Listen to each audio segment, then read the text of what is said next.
성경 말씀 보겠습니다. 히브리서 4장 15절 16절의 말씀을 같이 합독하도록 하겠습니다.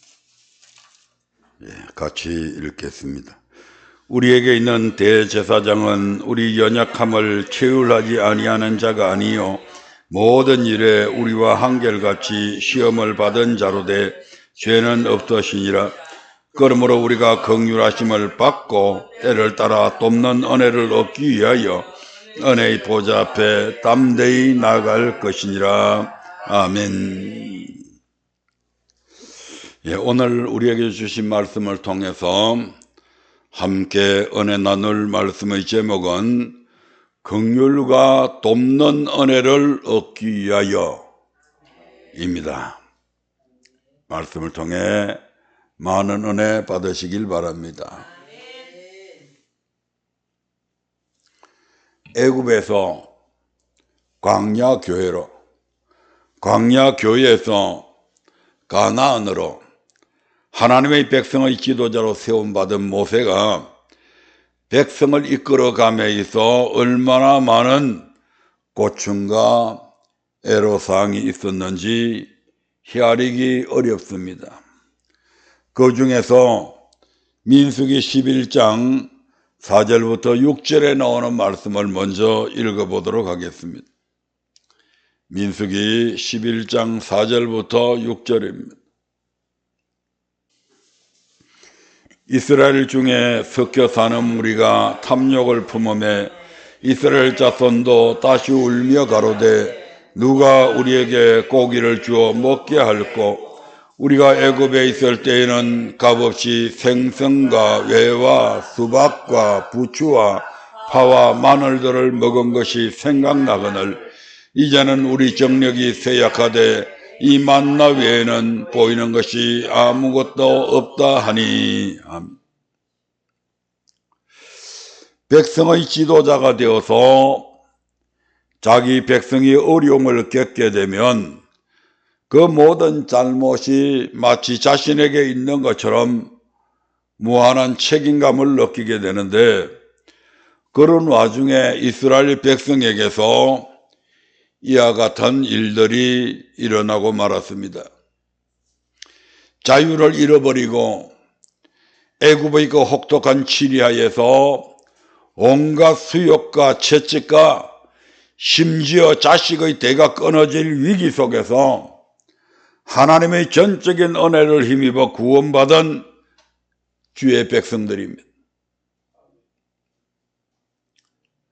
하나님의 엄청난 기적과 이적을 보면서 그들은 애굽에서 나오게 되었고 그들 앞에 홍해바다가 가로놓여 있을 때에 절망하였지만 우리 하나님께서는 도저히 인간의 생각으로는 상상할 수 없는 그 깊은 홍해바다에 육지와 같은 길을 내주셨습니다.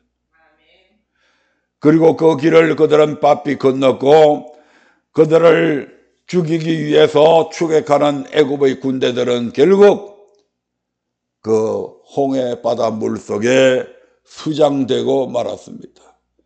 이 광경을 본 수많은 이스라엘 백성들이 누가 시키지도 않았는데 여호와는 나의 힘이요 노래시며 그는 나의 구원자요 나의 하나님이라고 하는 위대한 신앙 고백을 하게 됩니다. 뿐만 아니라 홍해가에서부터 르비딤에 이르기까지 그들은 광야 생활을 걸어오면서 6가지의 기적을 베푸시는 하나님을 직접 그들 자신이 경험하고 그들 앞에 펼쳐진 광경들을 목도하게 됩니다. 마라의 썰물을 당길게 하시고 아무도 병들지 아니하는 치료하시는 하나님을 경험하게 되고 그 떼약볕에서 살아갈 수밖에 없는 그들에게 우리 하나님께서는 엘림이라고 하는 것으로 인도하셔서 어떤 환경 속에서도 나는 너희들을 부유케 할 수 있는 이런 능력을 가지고 있는 하나님이신 것을 보여주시고 먹을 양식이 없을 때에 우리 하나님께서는 하늘에서 만나를 먹여서 지금 이 시간까지 그들에게 매일 아침 먹여주시기도 하셨습니다. 뿐만 아니라 반석을 깨뜨리셔서 생수를 공급해 주시고 그 생수의 공급을 통해서 수많은 소떼, 양떼, 가축들이 그 물을 마셨을 뿐만 아니라 이스라엘 백성들 약 300만이나 되는 그들이 그 물을 마시면서 생존할 수 있었습니다. 뿐만 아니라 광야에서 가장 호전적인 아말렉 족속들이 그들을 쳐들어왔을 때에 거의 비무장 상태나 다름없는 그들 하나님께서 명하시는 대로 나가서 싸워서 승리하게 하시는 하나님의 놀라우신 기적을 경험하게 됩니다. 이러한 놀라운 은혜를 까마득히 잃어버리고 이제 와서 오히려 그 애굽의 삶을 추억하며 그때 맛있게 먹었던 음식들을 생각하며 광야에서 울며 고기를 구하는 이들 앞에 모세의 인내가 한계를 드러낸 것 같습니다. 어떻게 이럴 수가 있냐? 얼마나 하나님의 이적과 이적과 기사들을 경험했고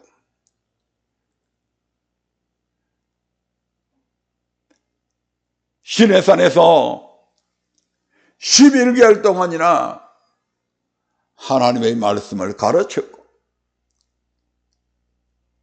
불 가운데 나오는 하나님의 음성을 직접 들은 이 백성들이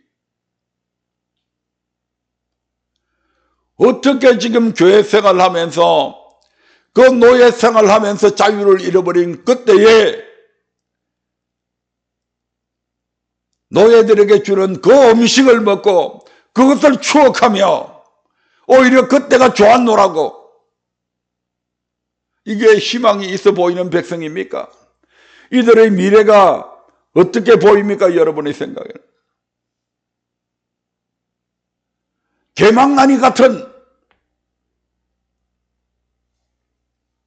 어떻게 이런 백성들에게 미래가 보이냐 이 말입니다.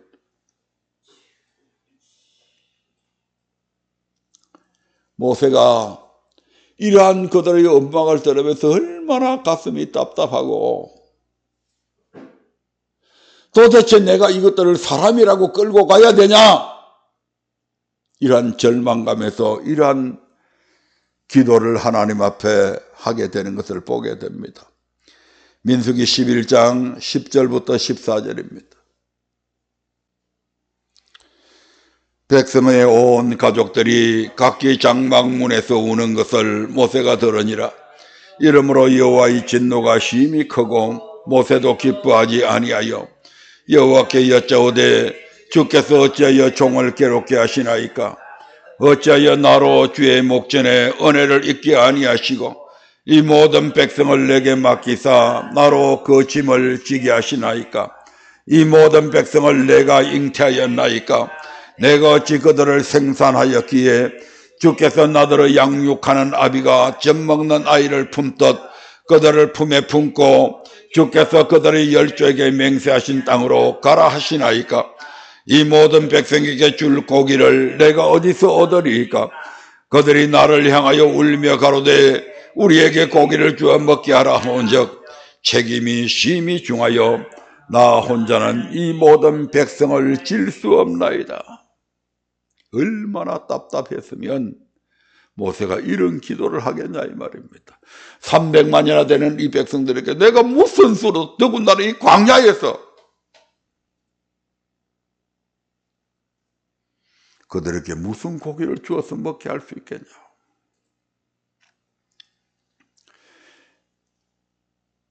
지난주 월요일 아침 기도를 하는데 주의 백성들의 물질적 어려움을 보며 마치 목사인 나를 향해 목사님 이 어려움을 어떻게 좀 해결해 주세요 하는 음성을 들은 것 같아서 마음이 짠해 있었습니다.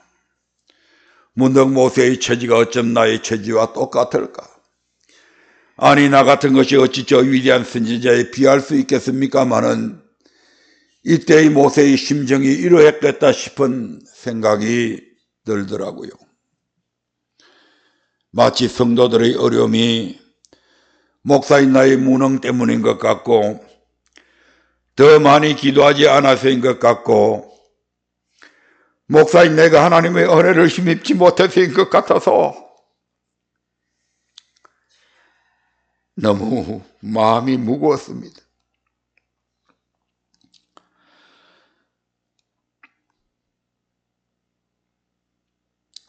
금년대로 우리 교회의 목표를 사명을 감당하는 교회로 정하여 거기에 맞는 말씀을 시리즈로 하다 보니 어쩜 성도들의 삶과는 괴리가 있는 말씀만 전한 것 아닌가 싶어 이번 주에는 성도들에게 어떤 메시지를 전할까 고민하며 좀 더 희망적이고 그리고 성도들이 현재 겪고 있는 힘든 삶을 이겨낼 수 있는 그런 메시지를 전하면 좋겠다 싶었는데 화요일 새벽 5시 30분경에 눈을 떠 성경을 보는데 하나님께서 이 말씀을 주시고 아침 기도 시간에 정리해 주셔서 오늘 이 말씀을 전하게 되었습니다. 히브리서 4장 15절 16절의 말씀을 다시 한번 더 읽겠습니다. 우리에게 있는 대제사장은 우리의 연약함을 채울하지 아니하는 자가 아니요 모든 일에 우리와 한결같이 시험을 받은 자로 돼 죄는 없으시니라. 그러므로 우리가 긍휼하심을 받고 때를 따라 돕는 은혜를 얻기 위하여 은혜의 보좌 앞에 담대히 나아갈 것이니라. 아멘. 체휼이라고 하는 말은 처지를 이해하여 불쌍히 여긴다 이런 뜻을 가지고 있습니다. 우리 주님께서는 우리 모든 연약함을 체휼하지 아니하는 자가 아니요 우리의 처지를 이해하지 못하고 그저 법의 잣대로만 가지고 우리를 정죄하시는 그런 분 아니다 이 말입니다. 모든 일에 우리와 한결같이 시험을 받은 자로 돼 죄는 없으시니라. 예수님은 부잣집에 태어나지 않았습니다. 좋은 환경 속에서 요람에서 태어나 요람 속에서 사신 그런 분이 아닙니다. 그분은 태어나실 때부터 마구간에서 태어나셨고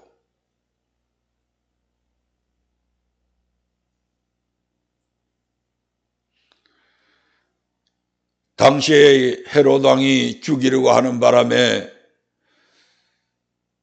베들레헴에서 살지 못하고 급히 어릴 때부터 보자기에 쌓여서 애굽으로 피난 갔어야 했던 그런 삶을 겪으셨습니다. 돌아왔을 때는 수도인 예루살렘에서도 살지 못하고 그 인근인 베들레헴에서도 살지 못하고 오히려 나사렛이라고 하는 이스라엘 땅에 있어서 가장 척박하고 가장 북쪽인 갈릴리 나사렛이라는 동네에 거주하게 됩니다. 자기의 아버지인 육신의 아버지인 요셉은 목수라고 하는 직업을 갖고 계셨는데 요즘에는 목수가 돈도 참 잘 법니다. 인건비도 세고요. 하지만 당시의 목수의 삶은 생활하는 데에 극히 녹록한 그러한 직업은 아니었습니다. 이스라엘 사회에 있어서 가장 비천한 직업 중에 하나였다 이 말입니다. 겨우 생계를 유지하는 데 입에 풀칠만 했을 정도의 그런 가난한 집에 예수님은 태어났습니다. 어린 시절에 그는 나사렛이라고 하는 곳에서 학문의 혜택을 전혀 받지 못했습니다. 그는 정상적인 학교 수업을 받아본 적이 없습니다. 당시에도 이스라엘에는 교육제도가 아주 발달되어 있었습니다. 그럼에도 불구하고 주님은 전혀 교육의 혜택을 받지 못하고 자랐습니다. 그래서 오죽하면 예수님이 말씀을 전하니까 사람들이 뭐라고 이야기합니까? 저가 배우지도 않았는데 어떻게 글을 아느냐? 이렇게 할 정도로 나사렛에서 무슨 선한 것이 날 수 있느냐? 예수님의 출생지를 정확히 알지 못하는 그들은 나사렛에서 나신 그 예수님이 어떻게 선지자가 될 수 있냐? 나사렛에서는 절대로 선한 것이 나올 수 없다. 그럴 정도로 나사렛이라고 하는 동네는 이스라엘 사회에 있어서 아주 천대받는 그런 고을이었다 이 말입니다. 더군다나 우리가 아시다시피 예수님은 장남으로 태어났습니다. 그의 많은 동생들이 있었습니다. 그 동생들을 그래서 예수님은 학교를 다니지 못하고 어릴 때부터 아버지의 일을 도와서 결국 예수님 자신도 목수가 되었습니다.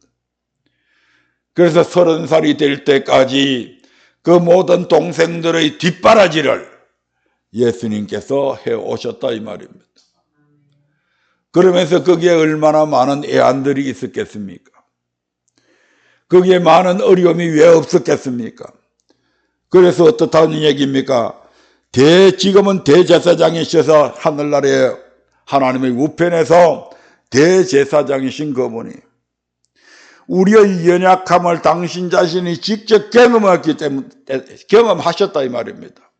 그러니까 누구보다도 우리의 사정을 잘 아신다 이 말입니다. 이 체휼했다는 말과 비슷한 말이 동병상련입니다. 동병상련이라고 하는 것은 같은 병을 앓고 있는 사람이 그 심정을 알고 가엾게 여긴다고 하는 이런 뜻을 갖고 있습니다. 아파보지 않은 사람은 아픈 사람의 심정을 이해하지 못하잖아요. 내가 지금 아파서 이 병으로 얼마나 고통하고 있는데 상대방이 그 병을 지금 앓고 있는 겁니다. 저 사람도 나처럼 이런 아픔을 지금 참고 있구나. 한 병실에서 끙끙 앓으면 서로 상대방이 잠 못 자니까 그럼에도 불구하고 그 고통이 너무 심해서 끙끙 앓고 있는 그 모습을 바라보면서 옆에 병실에 있으면서 그래 얼마나 아프면 네 입에서 그런 끙끙거리는 소리가 나겠냐. 동병상련이죠. 우리 주님이 우리의 연약함을 체휼할 수 있는 것은 바로 그분께서 그 모든 것을 견디고 참고 견디고 경험했기 때문에 더 그렇다 이 말입니다. 그래서 그분은 가난한 자들을 보고서도 결코 멸시한 적이 없습니다. 죄인들의 친구가 되어주신 그분입니다. 왜? 당신 자신이 그 소외된 사람들의 그 아픔을 몸소 경험해 봤으니까 누구보다도 그 심정을 잘 안다 이 말입니다. 그래서 어떻게 하자는 얘기입니까? 그러므로 우리가 긍휼하심을 받고 긍휼하심을 안 받을 정도로 여러분은 당당합니까? 여러분의 삶은 풍성합니까? 우리가 긍휼하심을 받고 때를 따라 돕는 은혜를 얻기 위해서 은혜의 보좌 앞에 담대히 나아갈 것이니라. 그래서 우리에게 긍휼을 베푸심에 있어서 주님은 결코 인색하지 않습니다. 때를 따라 돕는 은혜를 베풀기를 오히려 즐겨하시는 분이 우리 주님이시다 이 말입니다.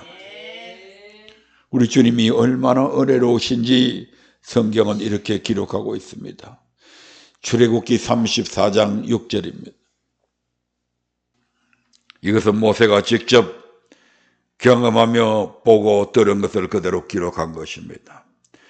여호와께서 그의 앞으로 지나시며 반포하시되 여호와로라 여호와로라 자비롭고 은혜롭고 노하기를 더디하고 인자와 진실이 많은 하나님이로라. 모세가 두 돌판을 다시 받기 위해서 시내산에 올라갔을 때에 우리 하나님께서 모세의 앞을 지나가시면서 직접 하시는 말씀입니다. 여호와로라 여호와로라. 그 여호와는 어떤 분이시다? 자비롭고 은혜롭고 노하기를 더디하고 인자와 진실이 많은 하나님이로라. 하나님 자신이 하나님을 지금 이렇게 말씀하고 있는 것입니다. 시편 86편 15절에서는 이렇게 말씀합니다. 시편 86편 15절입니다. 그러나 주여 주는 긍휼히 여기시며 은혜를 베푸시며 노하기를 더디하시며 인자와 진실이 풍성하신 하나님이시오니. 아멘. 시편 103편 8절도 보겠습니다. 여호와는 자비로우시며 은혜로우시며 노하기를 더디하시며 인자심이 풍부하시도다. 145편 8절입니다. 여호와는 은혜로우시며 자비하시며 노하기를 더디하시며 인자심이 크시도다. 한 군데만 더 보겠습니다. 요엘서 2장 13절입니다. 너희는 옷을 찢지 말고 마음을 찢고 너희 하나님 여호와께로 돌아올지어다. 그는 은혜로우시며 자비로우시며 노하기를 더디하시며 인애가 크시사 뜻을 돌이켜 지향을 내리지 아니하시나니.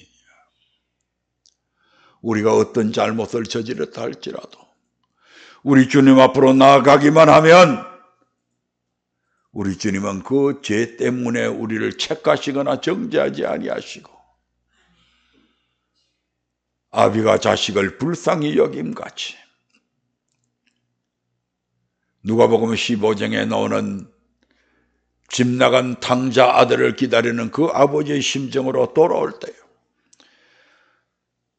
자식은 미안해서 아버지 나는 아버지의 아들이라 일컬음을 받기에는 너무 부끄럽습니다. 나를 아버지의 집에 하나의 종으로 여겨 주옵소서. 그때 아버지는 아니다 하더라. 잃어버렸다가 다시 찾은 그 아들을 향해 아버지의 사랑으로 그를 안아주고 그 때 묻은 아들의 그 깨째째한 얼굴에 당신의 얼굴을 비비시며 맞이해주는 그런 하나님이시다 이 말입니다. 이러한 하나님의 긍휼과 돕는 은혜를 힘입어 여러분의 모든 삶에 웃음이 있고 활기가 넘치는 복된 삶을 누리시기를 축원합니다. 그러면 이러한 긍휼하심과 돕는 은혜를 얻기 위해서 우리는 어떻게 해야 될 것인가? 히브리서 4장 16절의 말씀을 다시 한번 보겠습니다. 히브리서 4장 16절입니다. 그러므로 우리가 긍휼하심을 받고 때를 따라 돕는 은혜를 얻기 위하여 은혜의 보좌 앞에 담대히 나아갈 것이니라. 우리가 긍휼하심을 받고, 여러분 어떻게 할 때 긍휼함을 받는지 아십니까? 마태복음 5장의 산상수훈에서 우리 주님은 긍휼히 여기는 자가 복이 있나니 저희가 긍휼히 여김을 받을 것이며 라고 말씀하고 있습니다. 긍휼히 여기는 자가 긍휼하심을 받습니다. 남을 불쌍히 여길 줄 아는 자가 불쌍히 여김을 받는다 이 말입니다. 주님, 나는 주님의 긍휼이 지금 너무 급해요. 남에게 지금 긍휼을 베풀어 주고 긍휼을 받을 만큼 그런 시간적 여유도 없어요. 주님 당장에 주님의 긍휼이 필요해요. 이런 분들도 계실 것입니다. 그러나 근본적인 것은 그렇다 이 말입니다.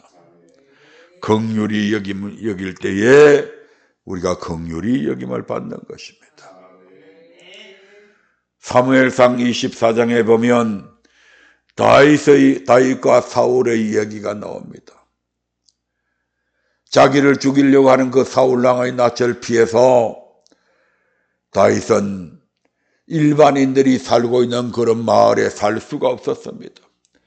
그래서 도망가고 해서 결국 엥게디라고 하는 광야에서 그 동굴 속에서 지내게 됩니다. 잘 아시다시피 이스라엘 땅에는 그 땅이 잘 파여서 스키함 동굴 같은 것들이 굉장히 많이 있습니다. 우리가 그 이스라엘 그 여행지를 이 비디오를 통해서나 이렇게 영상을 통해서 보면 곳곳에 동굴이, 미로 같은 동굴들이 굉장히 많이 있습니다.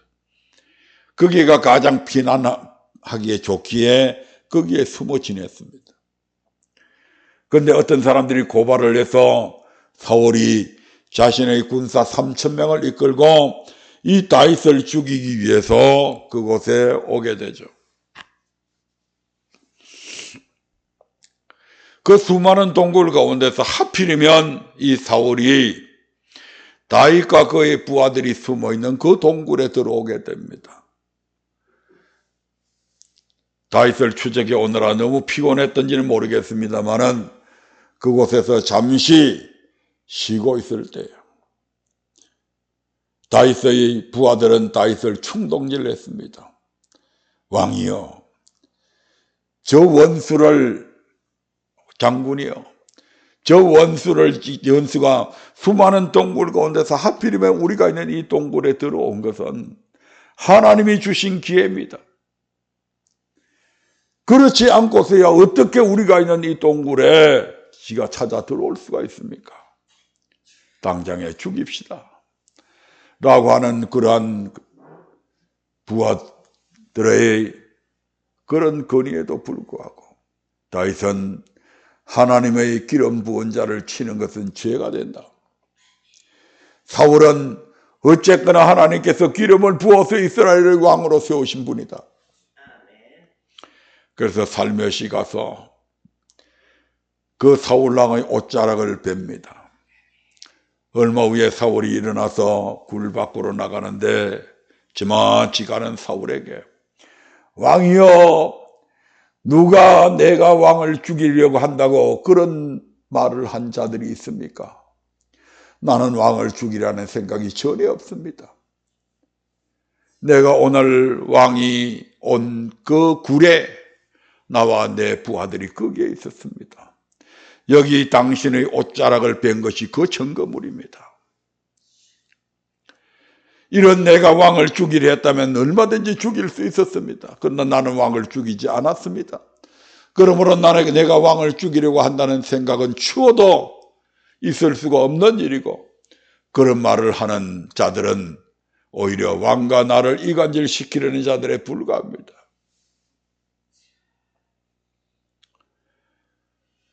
그 사울왕을 죽이면 다윗은 당장에 왕으로 등극할 수 있음에도 불구하고 다윗은 사울을 긍휼히 여겼을 뿐만 아니라 여호와의 말씀을 생각해서 죽이지 않고 돌려보냅니다.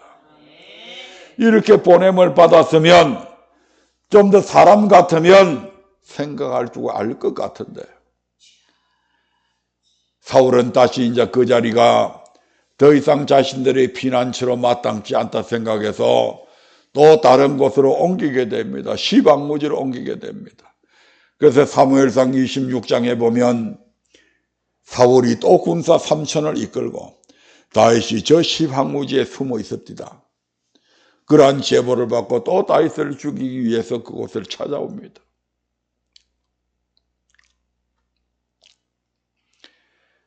그들이 밤이 되어서 야경을 하는데 다윗이 자기의 부하 장수 하나만 데리고 그 야영지를 가만히 가서 살펴봅니다.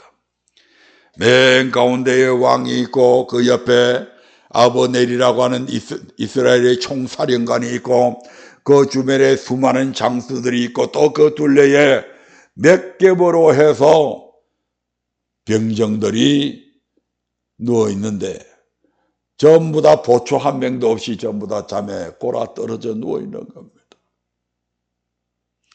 그 한심한 광경을 보고 저렇게 많은 군사들이 있음에도 불구하고 정말 충성스럽게 사울의 목숨을 지키기 위한 그런 충성된 병사 하나 없구나. 다윗은 오히려 사울을 긍휼히 여기게 됩니다.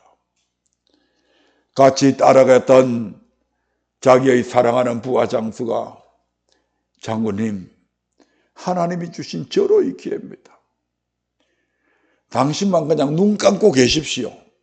제가 단칼에 사울의 목을 베겠습니다.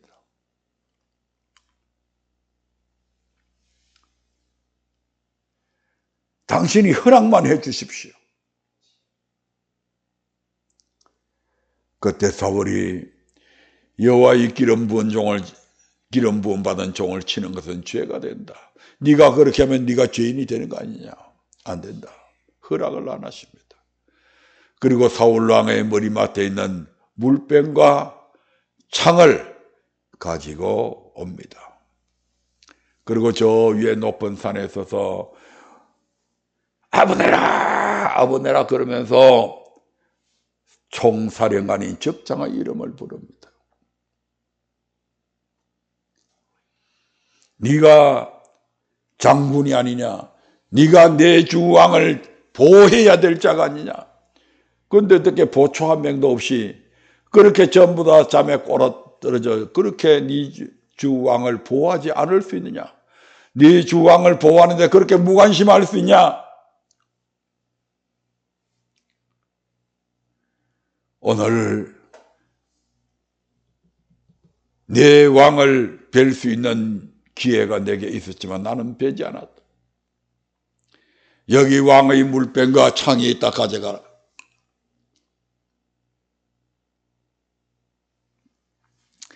이렇게 사울왕의 생명을 2번이나 건져줍니다.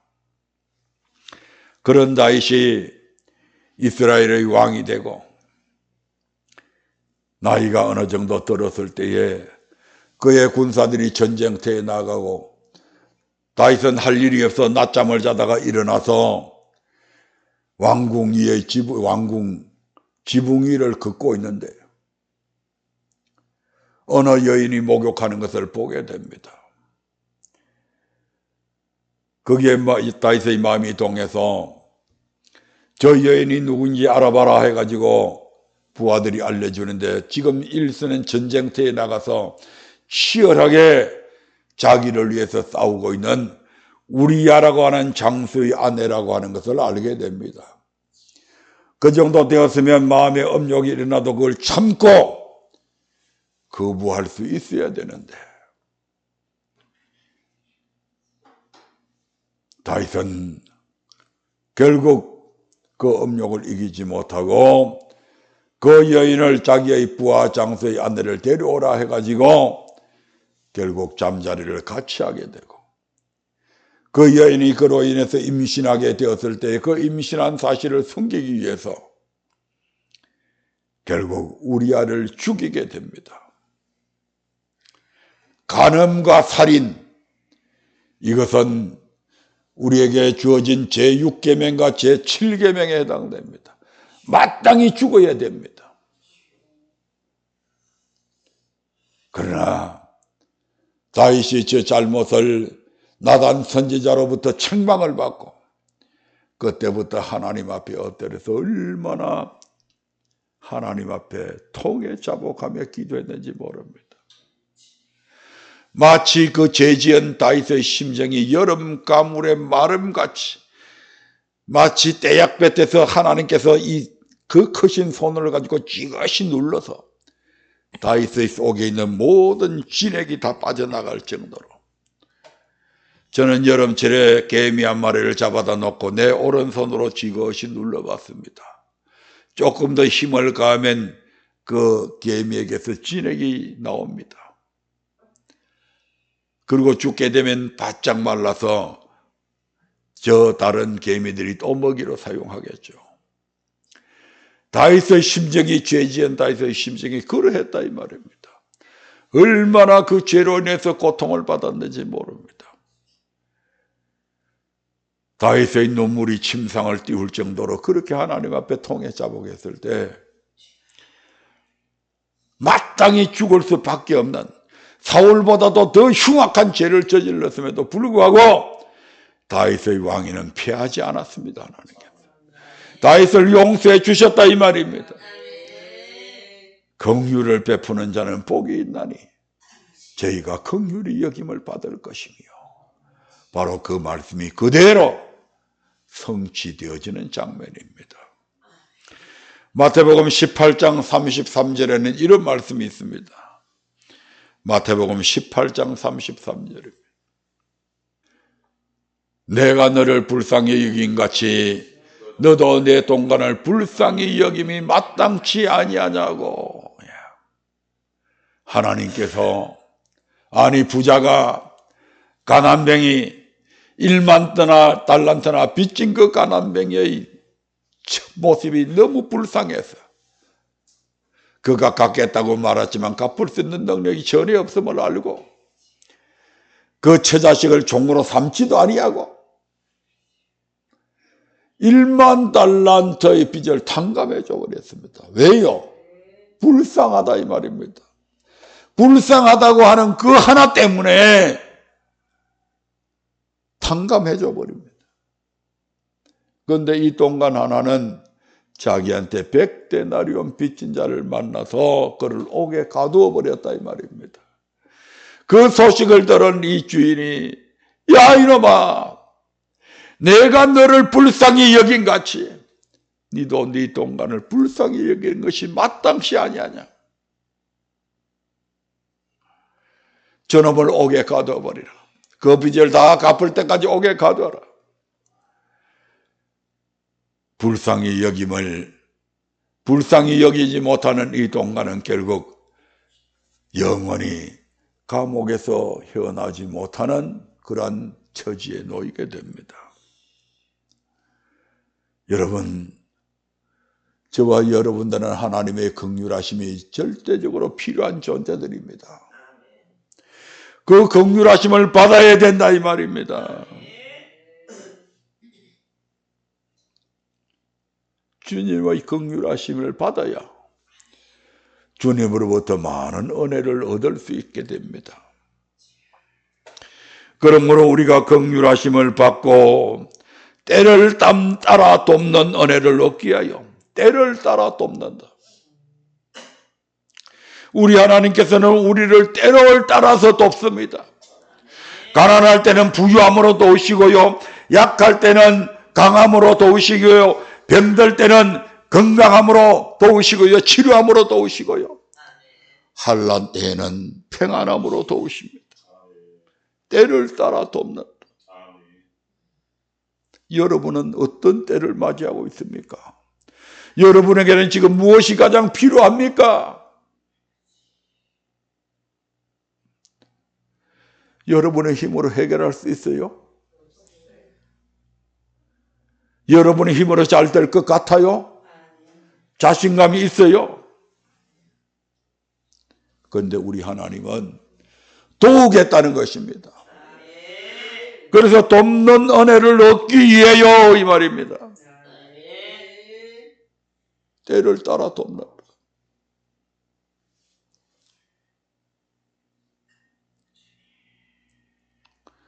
내가 건강한데 치료약이 무슨 필요가 있습니까? 내가 돈이 많은데 부유함이 무슨 소용이 있습니까? 그래도 더 큰 부를 누리기를 원하는 사람이 세상 사람들이 이치지만 적어도 저와 여러분들은 그렇지 않잖아요. 때를 따라 돕는 은혜를 얻기 위해서 어디로 나아가자는 것입니까? 은혜의 보좌 앞으로 나아갈 것입니다. 은혜의 보좌 앞으로 나아가야 된다.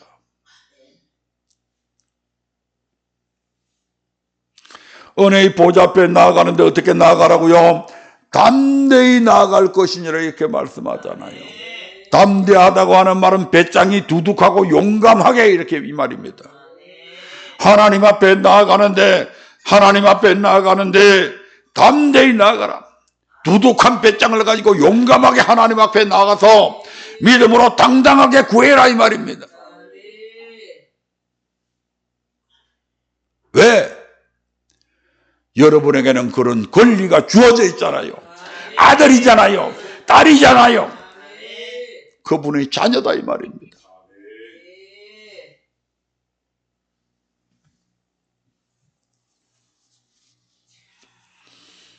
왜 담대히 나가야 됩니까? 당연히 우리 하나님께서 들어주신다 이 말입니다. 마태복음 6장에서 주님은 너희는 무엇을 먹을까 마실까 입을까 염려하지 말라. 이는 다 세상 사람들이 구하는 것이다. 공중에 나는 새를 봐라. 그것이 농사 짓는 거 봤냐? 그런데도 하나님께서 다 먹여주시지 않냐? 들의 백합화가 길쌈하는 거 봤냐? 그럼에도 불구하고 철철이 그것들의 옷을 갈아입히지 않냐? 하물며 너희일까 보냐? 하물며 너희일까 보냐는 뭐 말입니까? 하나님의 자녀들이 너희일까 보냐 이 말입니다. 내가 피로 십자가에 못 박혀서 내 생명을 대신해 내 생명을 내어주고 너희들을 살려준 너희일까 보냐 이 말입니다. 내 생명보다도 귀한 너희일까 보냐. 이 믿음이 적은 자들은 이렇게 말씀하십니다.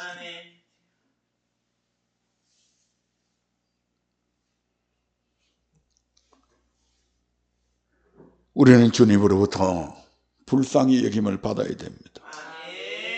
마태복음 20장 29절부터 34절을 보겠습니다. 마태복음 20장 29절부터 34절입니다.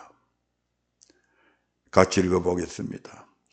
저희가 여리고에서 떠나갈 때에 큰 무리가 예수를 쫓더라. 소경 둘이 길가에 앉았다가 예수께서 지나가신다 함을 듣고 소리질러 가로되 주여 우리를 불쌍히 여기소서 다윗의 자손이여 하니 무리가 꾸짖어 잠잠하라되 뚝 소리질러 가로되 주여 우리를 불쌍히 여기소서 다윗의 자손이여 하는지라. 예수께서 머물러 서서 저희를 불러 가라사대 너희에게 무엇을 하여 주기를 원하느냐? 가로되 주여 우리 눈 뜨기를 원하나이다. 예수께서 민망히 여기사 저희 눈을 만지시니 곧 보게 되어 저희가 예수를 쫓으니라.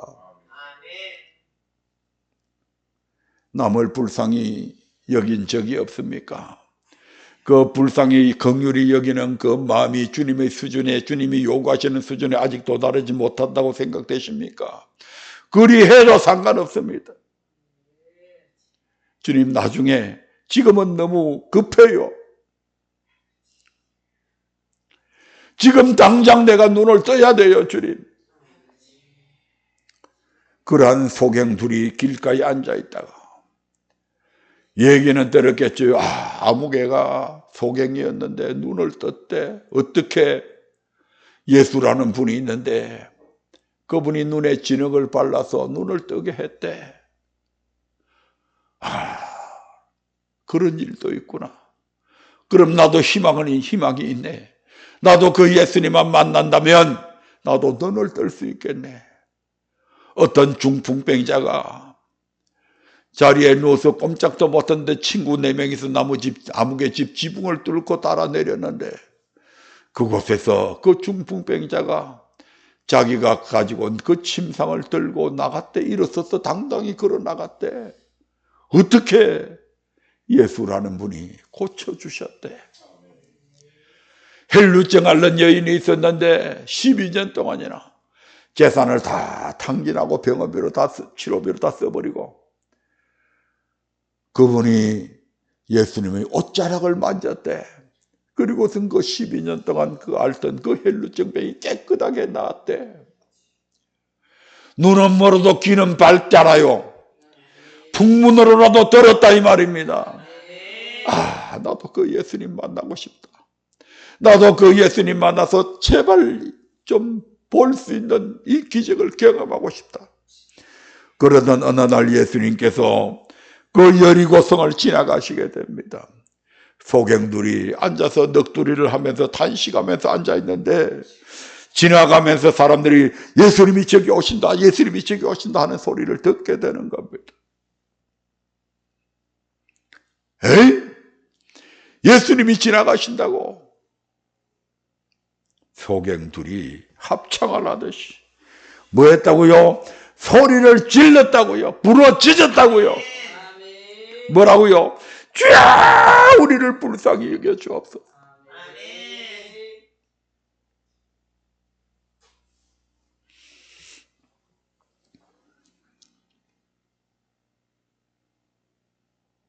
무리가 꾸짖어 잠잠하라. 우리가 하나님의 은혜를 입으려 하면 방해하는 자들이 있습니다. 소리 질러서 기도하면 좀 조용히 해라. 이런 성도들이 있을 수 있습니다.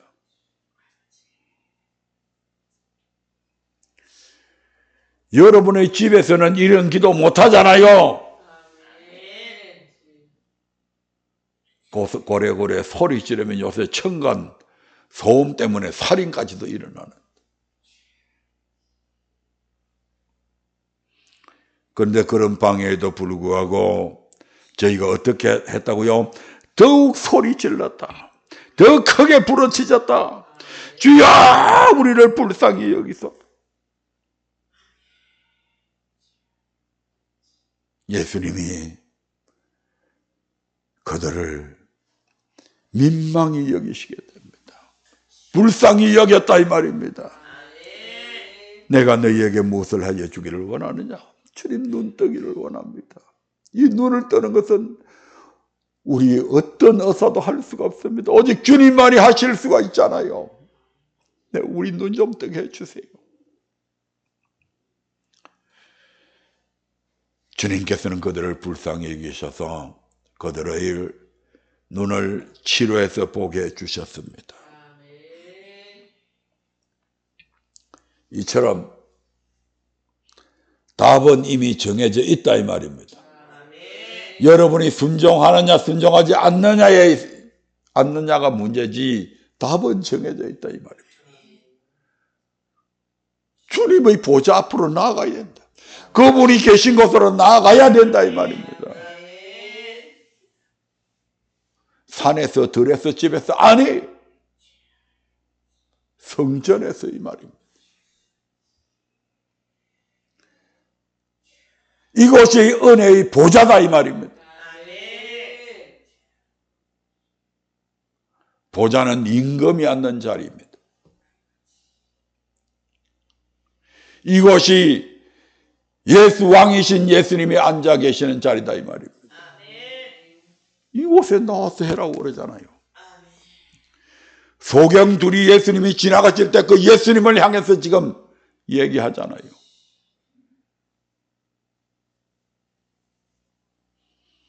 답은 나와 있습니다.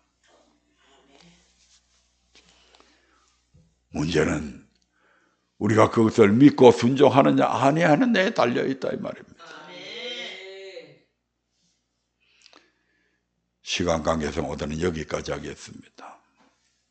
그 은혜의 보좌가 어디인지, 그 은혜의 보좌 앞에 우리가 어떤 믿음으로 나아가야 될 것인지, 많은 사람들이 답은 알고 있으면서도, 해결 방법을 알고 있으면서도